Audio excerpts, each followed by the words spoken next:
Si tu es prestataire de service, que tu sois une agence, freelance, coach, consultant, peu importe, cette vidéo va t'être grandement utile parce que je vais te parler un peu des différentes difficultés que tu vas pouvoir rencontrer, comment tu vas pouvoir sortir de ces difficultés et surtout comment tu vas pouvoir atteindre ton plein potentiel commercial.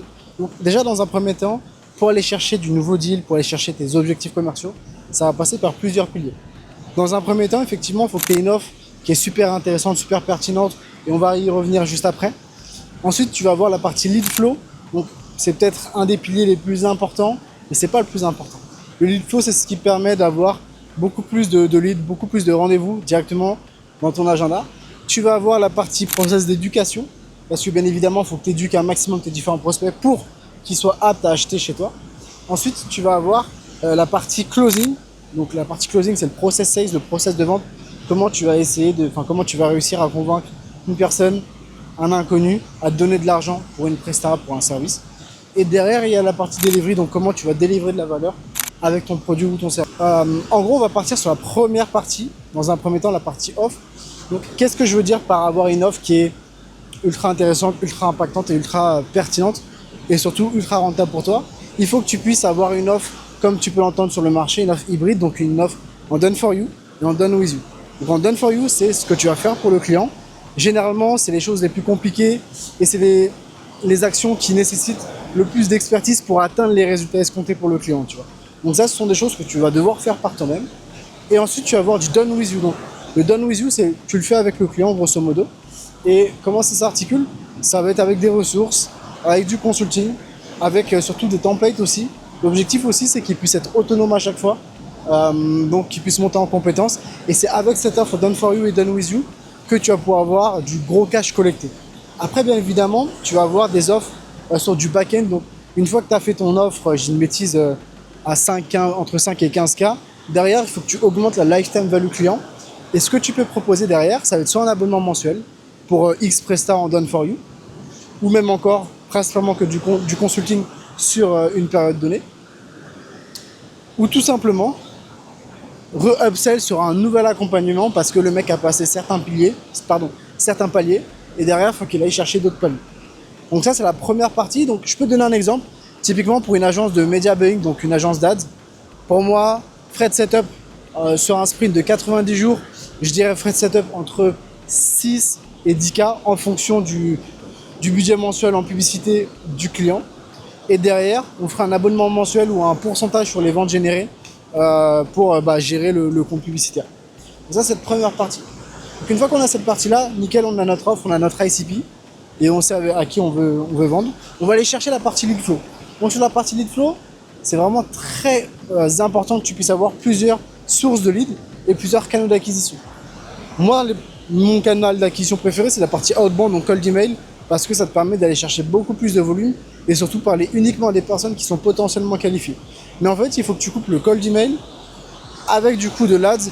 Donc pour moi, le meilleur funnel, c'est le funnel e-book plus VSL derrière. Donc le mec télécharge une ressource, j'ai une bêtise, le guide ultime sur les créas publicitaires, sur comment faire des créas publicitaires qui augmentent le taux de clic.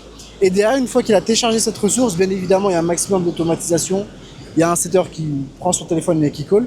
Mais derrière, il est automatiquement redirigé vers une vidéo où tu montres exactement comment tu résous le problème de ton client. Typiquement, comment tu fais des créas ultra impactantes et qui permettent d'augmenter le retour sur investissement en publicité. Et après ça, faut toujours péter toutes les différentes automatisations, que ce soit du WhatsApp, que ce soit du nurturing par email. Et derrière, après, il faut que tu aies une personne qui fasse du call sur les leads entrants. Donc les personnes, pour call les personnes en gros, pour voir s'il y a des enjeux, s'il y a du budget et surtout si c'est le bon timing. Et derrière, tu vas pouvoir booker un rendez-vous. Donc ça, la partie lead flow, donc tu as de l'outbound, donc la prospection, et tu as de l'inbound, donc le fait que les personnes viennent directement à toi. Ensuite, une fois que tu as ça, tu as du rendez-vous, c'est cool, tu as du lead qui tombe, c'est parfait. Il faut que tu puisses éduquer au maximum les prospects. Donc en gros, qu'est-ce que j'entends par éducation des prospects? Il faut qu'ils puissent savoir qui t'es, qu'est-ce que tu fais et pourquoi tu es la meilleure personne pour répondre à leurs problématiques. Et en fait, comment tu le fais? C'est avec du contenu long, typiquement des vidéos YouTube, où tu leur montres des astuces ou même des ressources, peu importe, même un groupe school ou peu importe ce que tu veux. L'objectif, c'est que tu montres exactement que tu es compétent dans ce que tu fais que tu as des résultats avec tes différents clients. Et en fait, l'objectif, il est très simple, c'est que les personnes puissent te faire un maximum confiance. Parce qu'il faut que tu saches que les personnes n'achètent pas un service, n'achètent pas un produit, ils achètent, une personne achète une personne en gros. People buy human. Donc il faut vraiment que les personnes puissent te faire confiance et que tu montres que tu es légitime. Moi, c'est assez facile parce que tu vois, j'ai été sales manager dans une boîte de la tech.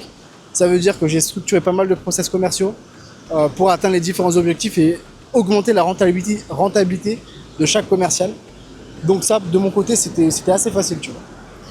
Et derrière, après, tu as toute la partie process sales. Donc le process sales, c'est le fait de convertir du coup un prospect en client ou en opportunité commerciale. Et du coup, moi, ce que je te conseille, ce que je te recommande, pardon, c'est de faire un cycle de vente en minimum 2 rendez-vous. Les mecs qui te disent ouais, tu peux closer sur le premier call, franchement pour moi c'est du bullshit. Ils n'ont fait aucune vente complexe. Ils ont vendu uniquement des programmes enfin de programmes de coaching ou peu importe. Mais si tu as un business en B2B, tu peux pas closer sur le premier appel. Pourquoi? Parce que des fois tu vas pas avoir le décideur lors de l'appel. Le cycle de vente est un peu plus compliqué. Il y a beaucoup plus d'interlocuteurs à intégrer dans tes calls, donc c'est infaisable. Donc comment tu vas articuler ton process sales? Attends, je vais remettre mes lunettes parce qu'elles tombent. Donc comment tu articules ton process sales? C'est très très simple. Le premier échange, c'est uniquement de la découverte. L'objectif, c'est vraiment que tu puisses discuter avec ton prospect, voir c'est quoi ses différents enjeux, c'est quoi ses différentes problématiques, qu'est-ce qu'il a déjà essayé aujourd'hui, c'est quoi ses ambitions, c'est quoi ses motivations et pourquoi il veut atteindre tel objectif. Et toi, tu vas uniquement prendre des notes. Ton objectif à la fin, c'est de pitcher très très rapidement et de lui proposer un deuxième échange où tu vas lui faire un peu une démonstration en fonction de ce que le prospect t'a mentionné pour que ce soit entre guillemets un closing un peu plus logique. Et bien évidemment, si tu n'as pas tous les interlocuteurs sur le premier échange, très simple, tu vas essayer de ramener tes interlocuteurs sur le deuxième échange pour qu'ils puissent avoir une vraie démonstration de ce que tu peux faire. Une fois que tu as fait ça, tu bookes un deuxième call, une démo ou peu importe, tu fais ta démo et tu essaies de voir un peu du coup le process d'achat, si ça se fait facilement, si c'est sur 6, 5, 6 mois, peu importe. Bref, tu as toutes les informations et derrière, tu vas essayer de closer. Généralement, un bon taux de closing, nos clients ils closent entre 18 sur de l'outbound et 33%, tu vois. Donc en vrai, c'est pas forcément dégueulasse. Donc une fois que tu as fait ça, c'est nickel. Donc tu as du lead, tu as une bonne offre, tu as du rendez-vous et tu peux closer. Derrière, maintenant, une fois que tu as closé, il faut délivrer ton offre. Moi, ce que je t'invite à faire, c'est avoir un beau produit. Nous, typiquement, le produit qui est sympa, c'est qu'on a un Airtable qui est bien brandé, qui est bien calibré pour nos différents clients, pour notre ICP. Et du coup, derrière, on a énormément de ressources et on se plug directement sur les process de nos différents clients. Par exemple, je te donne un exemple, si tu as une agence d'ads, tu te plugues directement sur le Business Manager, que ce soit sur du Google ou que ce soit sur du Meta, et tu mets en place les process en moins de 5-6 jours. Il faut vraiment que ton client puisse avoir une quick win très rapide pour se dire ok putain j'ai fait le bon investissement au bon moment et il ne regrette pas d'avoir investi avec toi. Et derrière, bien évidemment, il faut que tu puisses faire des calls de suivi. Nous, typiquement, on a un call de suivi avec chaque client une fois par semaine ou une fois par 2 semaines en fonction des disponibilités de nos différents clients. Donc vraiment, c'est le plus important. Bref, j'espère t'avoir apporté un maximum de valeur. Si tu as la moindre question ou peu importe, où tu veux qu'on puisse t'accompagner sur la structuration de ton agence, sur la structuration de ton business, principalement en B2B, n'hésite pas à booker un call avec moi ou un membre de mon équipe. L'objectif, encore une fois, ça sera d'échanger sur tes besoins et voir si on est les meilleures personnes pour t'apporter de la valeur. Donc si tu as la moindre question, n'hésite pas à m'envoyer un message aussi sur Instagram, je suis dispo. Et on se dit à très vite. Ciao l'équipe.